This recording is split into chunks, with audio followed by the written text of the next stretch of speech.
देखिए, ये एक क्वेश्चन है जो रेजिस्टेंस और कैपेसिटेंस को बहुत अच्छे से लिंक कर रहा है और एक बड़े अच्छे कॉन्सेप्ट पे ध्यान जाना चाहिए आपका इस क्वेश्चन में। ये क्या है, पहले मैं क्वेश्चन क्लियर करूं। क्वेश्चन एग्जैक्टली क्या है वो मैं आपके डिस्क्रिप्शन में लिंक में डाल भी रहा हूं, लेकिन इसमें ये दिया गया था कि ये चार्ज कैपेसिटर है। मैं एज्यूम करूं कि अनचार्ज था क्योंकि कुछ इसके बारे में दिया नहीं। शुरू में इस चार्ज कैपेसिटर को इस रजिस्टर के थ्रू डिस्चार्ज करवाया जा रहा है इधर से, सर्किट 1 से। और फिर ये कहता है कि जब डिस्चार्ज करंट रिड्यूस होते होते आई नोट हो चुका तो आपने स्विच को शिफ्ट कर दिया पोजीशन 2 पे, स्विच को शिफ्ट कर दिया पोजीशन 2 पे, एंड देन उसके बाद वहां से आपको टाइम काउंट करना है। t इक्वल टू 0 उस इंस्टेंट को लेना है जब उधर शिफ्ट किया। उसके बाद आपको निकालना है I as a function of time in circuit 2, मतलब जो मैंने इधर वाला बोला, and heat liberated in R in circuit 2। ये तो सबसे पहले तो मैं आपका ध्यान ले जाना चाहूंगा एक रॉन्ग सॉल्यूशन की तरफ, जो अक्सर मतलब काफी बच्चे तो यही सॉल्यूशन दे देते हैं और क्या गलती है वो भी हम आपको बताएंगे इसमें। फटाफट ये क्वेश्चन सोल्व कर लेते हैं। कैसे? उनको लगता है कि हमारे लिए तो बस सर्किट 2 है, सर्किट 1 का क्या लेना देना, हमारे लिए तो सर्किट ओनली 2 है। सर्किट 2 में एक कैपेसिटर है C1, एक रेजिस्टेंस है R और एक कैपेसिटर है C2, और जो इनिशियल करंट है वो आई नोट है। तो हमने पढ़ा हुआ है कि करंट तो डिस्चार्ज ही होता है, तो डिस्चार्जिंग के दौरान करंट तो कम ही होता है। इस तरह से इनिशियल करंट आई नोट है, तो टाइम कांस्टेंट अभी दोनों सीरीज में, तो सीरीज में सी इक्वलेंट हो गया C1 C2 upon C1 plus C2। Time constant हो जाता है R इंटू सी इक्वलेंट, और किसी भी वक्त जो करंट होगा that is initial current I naught into E raised power minus T by two. लो जी, 1 मिनट में सोल्व हो गया।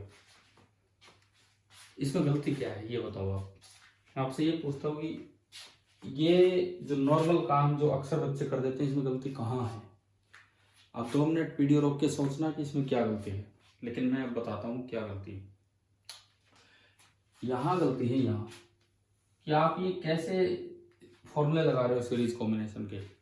हमने जब आपको सीरीज और पैरेलल कॉम्बिनेशन पढ़ाया तो ध्यान देना, बड़े अच्छे से वहां लिखवाया भी था, बताया भी था कि पैरेलल एंड सीरीज के फॉर्मूले कैपेसिटर के तभी लगते हैं जब सारे के सारे कैपेसिटर्स इनिशियली अनचार्ज हों। जबकि इस सर्किट में ये वाला कैपेसिटर तो चार्ज है एंड ये वाला कैपेसिटर अनचार्ज है, तो इस तरह का कोई काम आप ना करें। और अक्सर ये बात तो बच्चे याद ही नहीं रखते हैं, तो ये आपको याद रखनी ही रखनी है। इस तरह की गलती ऐसे सवालों में ना करें। तो ये तो हमारा तरीका गलत ही हो गया। तो अब हमें क्या करना होगा, देखिए सही तरीके से चलें, बिल्कुल बेसिक मेथड से। कैसे? सबसे पहली बात ये कहता है कि जिस वक्त करंट आई नोट था उस वक्त स्विच को इधर शिफ्ट किया, तो पहला काम मेरा ये होना चाहिए, पहला स्टेप, कि आप कैपेसिटर C1 पे इनिशियल चार्ज निकालो जब ये शिफ्टिंग हुई है। तो मैं पहला स्टेप अगर इसमें करूं, step first, charge on capacitor C1, charge on C1 when shifting occurs, जब शिफ्टिंग होती है उस वक्त कैपेसिटर पे कितना चार्ज है। Let this be Q naught. मैंने माना कि वो चार्ज क्यू नॉट था। तो देखिए जब शिफ्टिंग हुई, मैं इसी में दिखा देता हूं, जिस वक्त शिफ्टिंग होती है उस वक्त हमने कहा कि जो कैपेसिटर में चार्ज है that is q naught, and current question में दिया है कि वो आई नॉट। तो उस समय यहां करंट आई नॉट फ्लो कर रहा है, उस समय यहां करंट आई नॉट फ्लो कर रहा है, उधर अभी कोई कनेक्शन नहीं। तो देखिए मैं पोटेंशियल डिफरेंसेस लिखूं, plus minus Q naught by, sorry ये तो रेजिस्टेंस है, plus minus I naught into R. अच्छा यहाँ देखो, अगर ये यूं जा रहा है तो इसका मतलब फिलहाल ये प्लेट पॉजिटिव होगी, क्यू नॉट ये negative minus Q naught, and यहाँ जो पोटेंशियल डिफरेंस होगा plus minus Q naught by C. आप इस सर्किट में केवीएल लगा दो। सर्किट 1 में केवीएल लगाया, केवीएल इन 1। आपने पहले सर्किट में जब केवीएल लगाया तो प्लस से एंट्री ली तो माइनस आई नोट आर, और फिर माइनस से एंट्री ली तो plus Q naught by C equal to 0। And यहां से मेरा क्यू नॉट आ गया I naught into R into C. आपने पहला काम कर लिया उधर की तरफ जाने से पहले कि सर्किट 2 में अब हम चलेंगे तो हमने सर्किट 1 का चार्ज निकालिए कैपेसिटर का जब शिफ्टिंग होनी उस समय, तो वो आई नॉट इंटू आर इंटू सी। अब इसको बचा के रखिए आगे के लिए, लास्ट के लिए। तो मेरे पास क्यू नॉट आ गया I naught into R into C. Board छोटा है हमारे पास तो हम बार बार ये हटाते चलेंगे। तो पहला स्टेप समझ में आ गया होगा। अब इधर वाले सर्किट का कोई काम नहीं, अब उधर वाले सर्किट का काम है। अब देखो जब ये दूसरी साइड का काम स्टार्ट होगा, अब मैं उधर शिफ्ट कर रहा हूं इसको, तो अब देखते हैं कि क्या बनेगा। देखिए at t equal to 0 circuit क्या बना, ये C1 है, इधर एक और है C2 और ये एक रेजिस्टेंस है R। और इस वक्त इस पे चार्ज क्यू नॉट एंड इस पे माइनस क्यू नॉट। तो आप सबसे पहले इनिशियल एनर्जी निकाल लीजिए कि U इनिशियल केवल इसमें है, उसमें तो है ही नहीं, Q square by 2c, Q naught square by 2c1। क्योंकि आपको हीट लिबरेटेड में निकालना है तो उसमें इसकी जरूरत पड़ेगी। तो U इनिशियल मेरे पास आ गया Q naught square by 2c1। ये आई नॉट आर C1 था क्योंकि उस साइड से ही निकला था तो ये C1 है। तो U इनिशियल आने के बाद अब देखो किसी भी टाइम t पे, अब मैं सर्किट को थोड़ा आगे लेके चलूं, ये मुझे निकालने, अब किसी भी टाइम t पे करंट आई, तो मैं वो आई मान के ही चल रहा हूं। At t equal to t अगर आप फिर से सर्किट बनाएं, at t equal to t आप ये सर्किट बना के चले तो देखिए इसमें क्या होगा। ये C2, ये C1 रेजिस्टेंस, और ये मैंने कहा कि इस वक्त करंट आई है, यहाँ चार्ज क्यू आ चुका है, यहाँ माइनस क्यू। तो अगर क्यू आ चुका है तो इस पे बचा होगा क्यू नॉट माइनस क्यू। भाई चार्ज कंजर्वेशन, भाई ऊपर ऊपर की प्लेट्स को आप देखो, पहले यहाँ क्यू नॉट था, यहाँ जीरो था, अब वहाँ क्यू चला गया तो यहाँ Q naught minus Q, and यहाँ बचेगा minus of Q naught minus Q. और अगर इस वक्त चार्ज क्यू आ चुका है तो मैं आई को लिख सकता हूँ D Q by D T, क्योंकि यही करंट है जिसकी वजह से चार्ज आ रहा है। तो अगले डी टी टाइम में डी क्यू हो रहेगा, तो आई इस समय ये हो गया जो हमें निकालना है as a function of time. आप इसमें केवीएल लगा लो, तो यहाँ करंट आई ऐसे आ रहा है तो plus minus I into R, यहाँ पे देखेंगे तो ये प्लस ये माइनस, और बीच में आएगा Q minus Q naught minus Q by C1। यहाँ देखेंगे ये प्लस ये माइनस और बीच में आएगा क्यू बाई C2। तो अब मैं इसमें केवीएल लगाता हूँ इस सर्किट में। आपने दूसरे सर्किट में केवीएल लगाया कैसे भी घूमते हुए, पहली एंट्री यहां प्लस से ली तो minus Q naught minus Q upon C1, अगली एंट्री माइनस से तो प्लस आई आर, एंड अगली एंट्री माइनस से तो plus Q by C2 is equal to 0। ये हमारे पास यू इनिशियल था, वो हमने दूसरा सर्किट बना दिया और उससे किसी भी समय केवीएल लगा दिया। अब मैं यहां से निकालूंगा I as a function of time. सबसे पहले आपको एक डिफरेंशियल इक्वेशन बनानी होगी क्यू में। कोई बच्चा सोचे यार मैं तो यहीं से आई निकाल दूं, पर वो तो क्यू की टर्म्स में आएगा और क्यू खुद टाइम का फंक्शन है। तो पहले आप यहाँ से आई निकालो as a function of time. कैसे, देखिए यहाँ से आई आर आया, ये उधर गया तो माइनस वाला प्लस हो गया, तो q naught by C1 minus Q by C1, and एक और टर्म उधर जाएगी, मैं पूरा इकट्ठा लेके चलूं तो ये बना Q naught minus Q by C1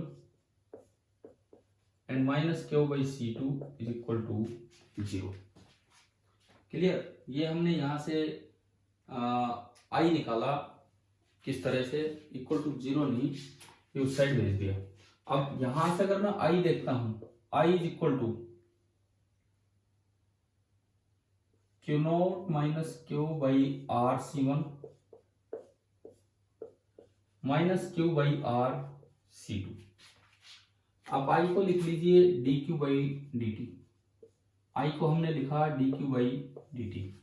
यहां मैंने एलसीएम लिया R C one C two, इससे तो सी टू मल्टीप्लाई होगा, Q naught C two minus Q C two and minus Q C one. तो D Q by D T आया R C one C two Q naught into C two minus Q common C one plus C two. ये आपका आ गया D Q by D T. अब इस differential equation को हम इंटीग्रेशन से सोल्व करेंगे, तो आप एक साइड क्यू की टर्म्स कर लीजिए और एक साइड टी की टर्म। तो क्यू वाली टर्म इधर लेके आए, ये बचा 1 upon Q naught C two minus Q into C one plus C two D Q 1 upon are C one C two D T. अब मुझे दोनों साइड इंटीग्रेशन करना होगा। ये डिफरेंशियल इक्वेशन जो थी इसको सोल्व करने के लिए, इसको सोल्व करने के लिए मैंने दोनों साइड इंटीग्रेशन किया। देखिए इसको मैं ऊपर से हटाता हूं, इंटीग्रेटिंग बोथ द साइड्स।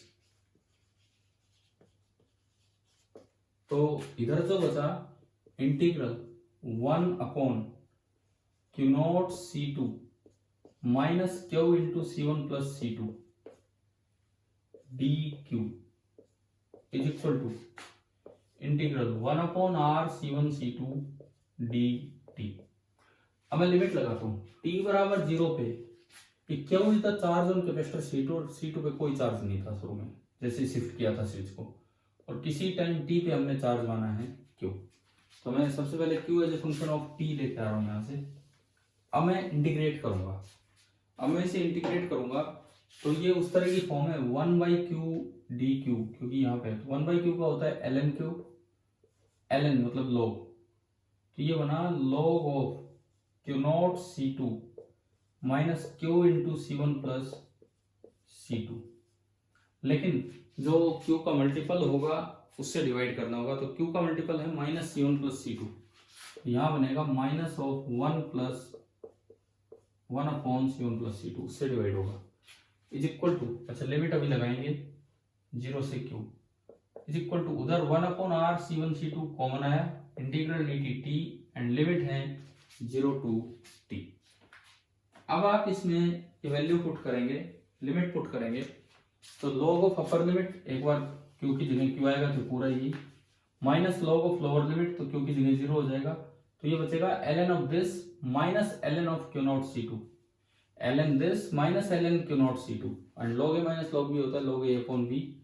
तो ये आया minus 1 upon C one plus C two into ln of q naught C two minus q into C one plus C two divided by q naught C two, 1 upon are C one C two and t minus 0 is t। तो ये मेरे पास एक equation simplify होके आ गई जो अब d या dt या dq में नहीं है। अब मुझे अगला काम करना है कि यहाँ से q लिखना होगा as a function of time.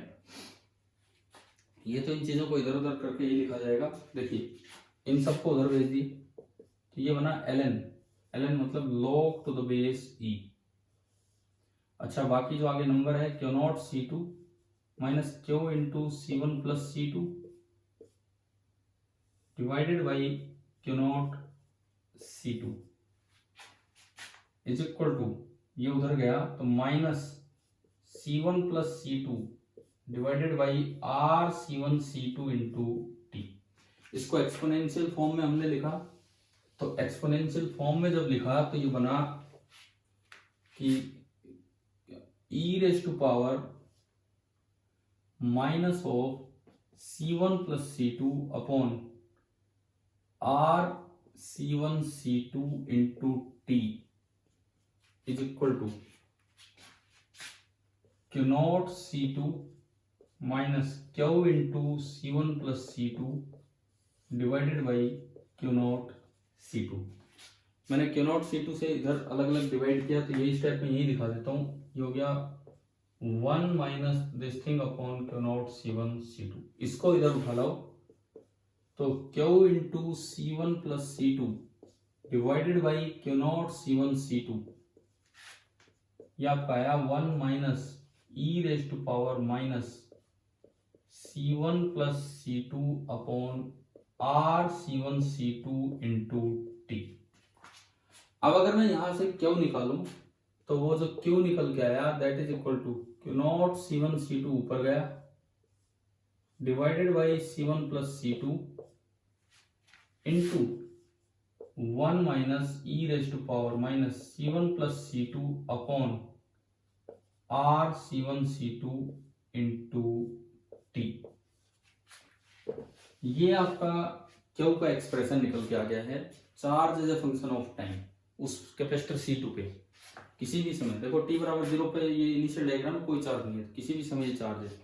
अच्छा क्यू नॉट की वैल्यू मेरे पास इनिशियल है, क्यू नॉट की जो वैल्यू है वो मेरे पास इनिशियल है। क्यू नॉट की वैल्यू आपकी है I not R C1।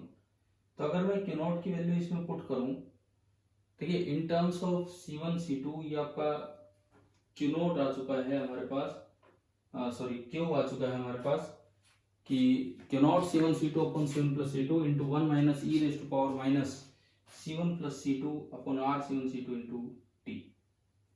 Clear सभी को? आप ये जरूर ध्यान रखें इसमें कहीं कोई किसी स्टेप में कोई मिस्टेक ना हो, क्योंकि हम केवीएल लगा रहे हैं उसके बाद हम ये सिंप्लीफाई कर रहे हैं, तो ये आपको ध्यान से देखना होगा। तो क्यों ये निकल के आ गया, ठीक है।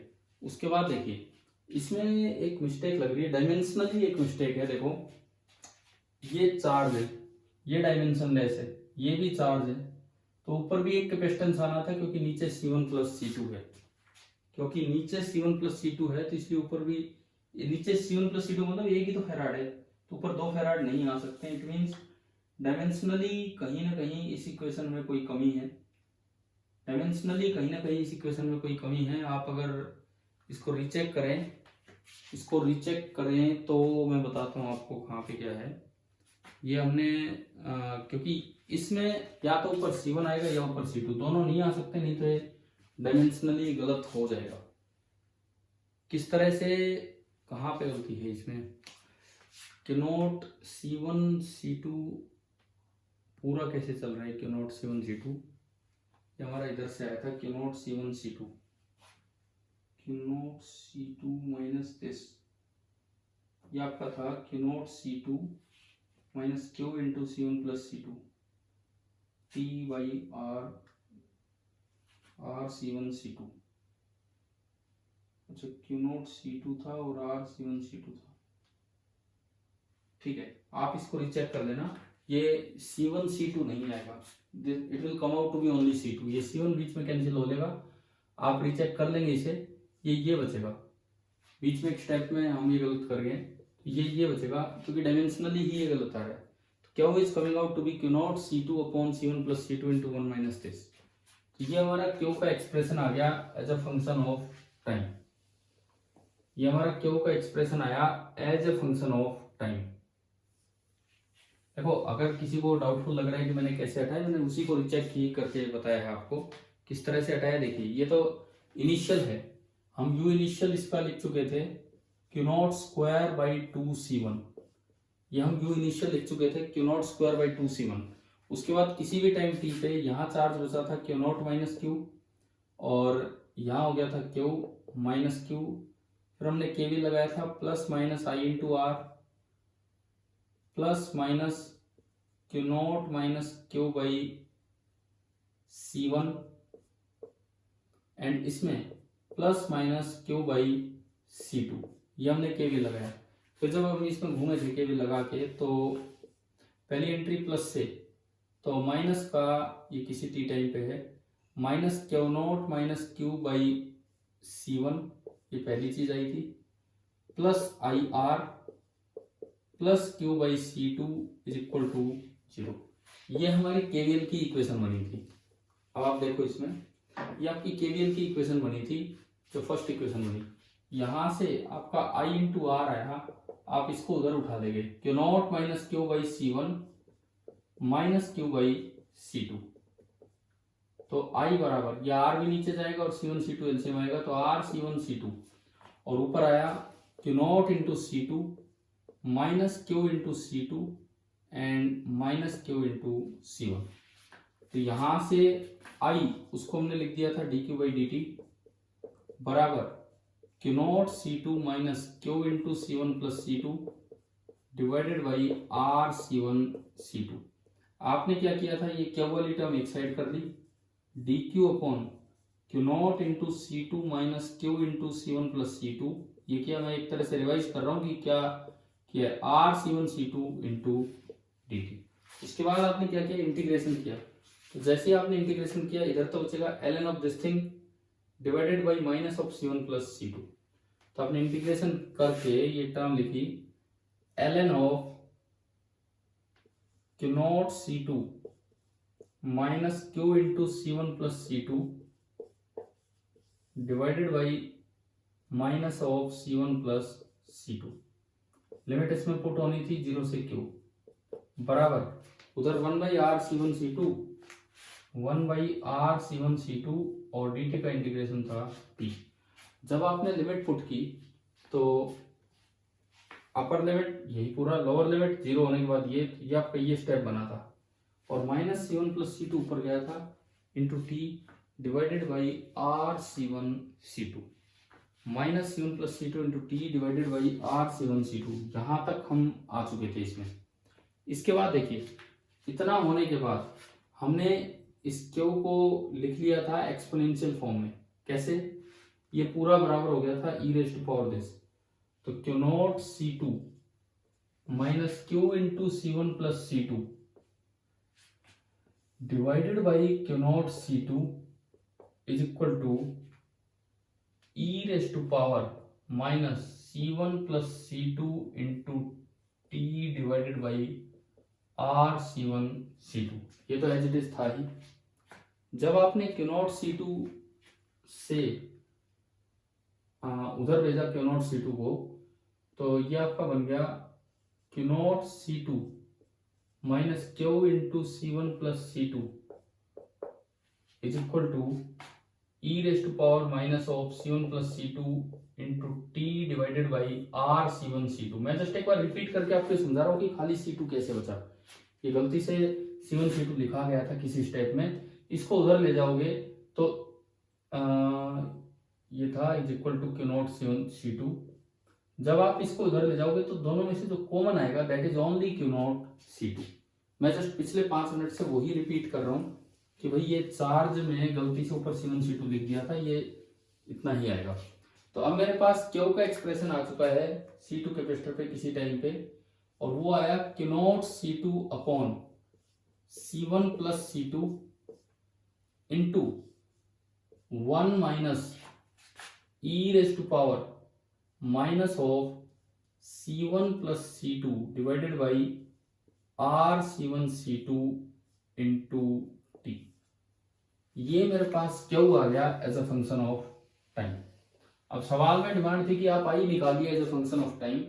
तो आई बराबर होता है dq/dt, आई बराबर होता है dq/dt। तो ये तो बाहर आ गया Q naught C2 upon C1 plus C2 तो बाहर आया।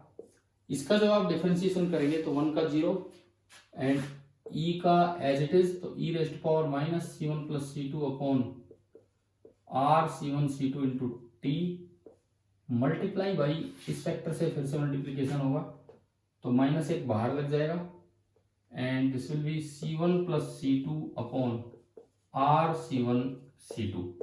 C1 प्लस C2 से C1 प्लस C2 गया एंड C2 से C2 गया।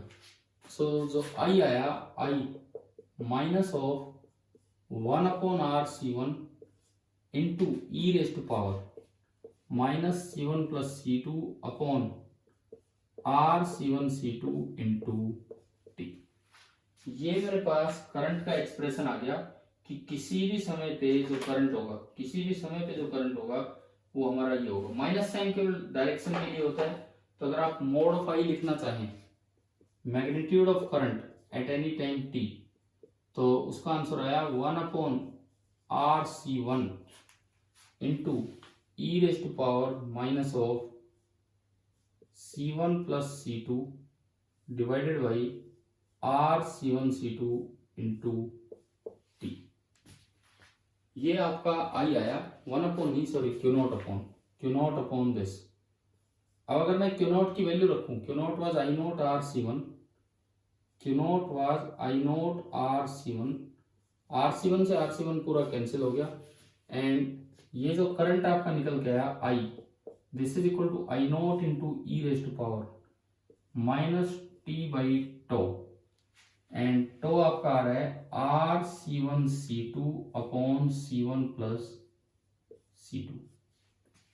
सो जो आपका करंट आया वो वही आ गया जो आप डायरेक्ट भी लिख सकते थे।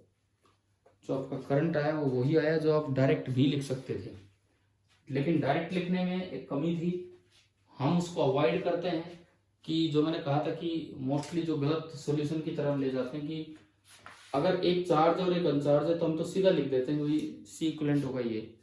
अब यहाँ बाई चांस करंट का एक्सप्रेशन बन वही रहा है एंड में, i is equal to i naught into e की power minus t upon are C one C two upon C one plus C two, बना वही है, लेकिन हमें इस तरह से देखना चाहिए था।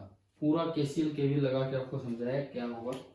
अच्छा, उसके बाद अब अगर मैं हीट प्रोड्यूस्ड की तरफ जाऊं, हीट प्रोड्यूस्ड की तरफ जाऊं तो मुझे क्यू फाइनल निकालना होगा। तो व्हेन आई जीरो, जब आपका आई जीरो होगा, व्हेन आई इज जीरो, जब आपका आई जीरो होगा तो इसमें आई को आपने जीरो रख के अगर टी निकाला, टी टेंड्स टू इन्फिनिटी आ रहा है, उस समय क्यू कितना होगा, टी टेंड्स टू इन्फिनिटी इसमें किया तो जो क्यू निकल के आया that is coming out to be Q naught C two upon C one plus C two. तो ये क्यू फाइनल हो गया सेकंड कैपेसिटर पे। सेकंड कैपेसिटर पे ये आपका हो गया है Q final on the second capacitor. तो जो यू फाइनल होगा, पहले पे चार्ज बचा होगा Q naught minus Q final square upon two C one, and दूसरे पे बचा होगा Q final square upon two C two, दूसरे पे बचा होगा Q final square upon two C two. ये अब अगर Q naught minus Q final आप करते हैं, Q naught minus Q final, so it comes out to be Q naught minus Q naught C two upon C one plus C two. तो ये cut के आया Q naught C one upon C one plus C two. तो ये आपने इसमें रखा, तो q naught C one divided by C one plus C two, इसका whole square upon one by two C one, plus q final जो था that is q naught C two divided by C one plus C two का whole square and one upon twice of C two. ये आपका you final निकल के आया, ये आपका यू फाइनल निकल के आया। इसको अगर मैं थोड़ा सिंप्लीफाई करूं, एक C1 से एक C1 कटेगा तो ये बचेगा क्यू नॉट स्क्वायर C1 और यहाँ बचेगा क्यू नॉट स्क्वायर C2। तो आपने दोनों में से क्यू नॉट स्क्वायर कॉमन लिया तो ऊपर ओनली बचा C1 प्लस C2, एंड जो नीचे बच गया, एक तो 2 बच रहा है और एक बचा C1 प्लस C2 का होल स्क्वायर, इससे पूरा कैंसिल आउट हो गया। तो यू फाइनल आपका निकल के आया Q naught square upon 2 times C1 plus C2,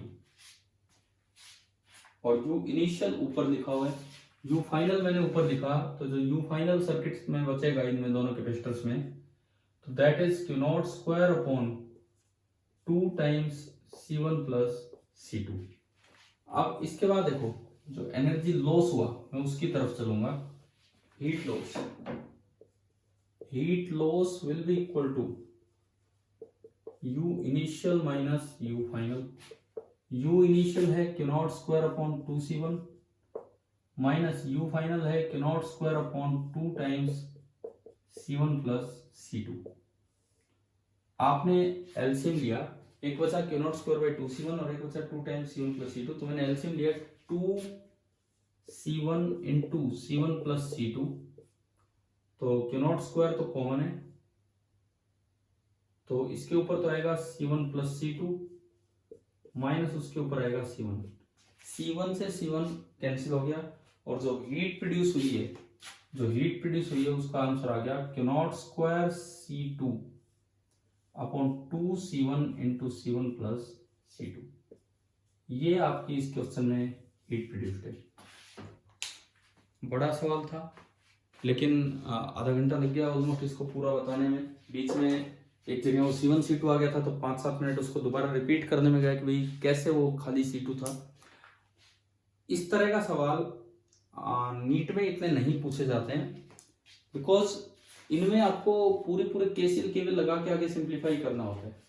हाँ, करंट लिखना ठीक है वहां तक तो, लेकिन ये हीट लॉस के लिए आपको चार्ज और पता लगाना था, तो चार्ज की इक्वेशन तो वहीं से बनेगी जब आप केवीएल लगाएंगे। आखिरी स्टेप शायद आपको समझ में आ गया होगा। तो ये तो एक बच्चे ने डाउट पूछा था, इसलिए मैंने क्वेश्चन लिया है यहाँ पे, और जिसको समझ में आए ठीक है, नहीं तो कोई बात नहीं। जो बच्चे नीट की तैयारी कर रहे हैं आप अवॉइड भी कर सकते हो, इतनी भी डेप्थ में जाके वहाँ पे क्वेश्चन नहीं आ रहे हैं नीट में, बट अगर समझ में आ जाता है तो बहुत अच्छी बात है, क्योंकि ऐसा कोई मना ही नहीं है कि ये सवाल नहीं आ सकता है, बिल्कुल आ सकता है। तो समझिए कैसे पढ़ा है मैंने। ठीक है, थैंक यू।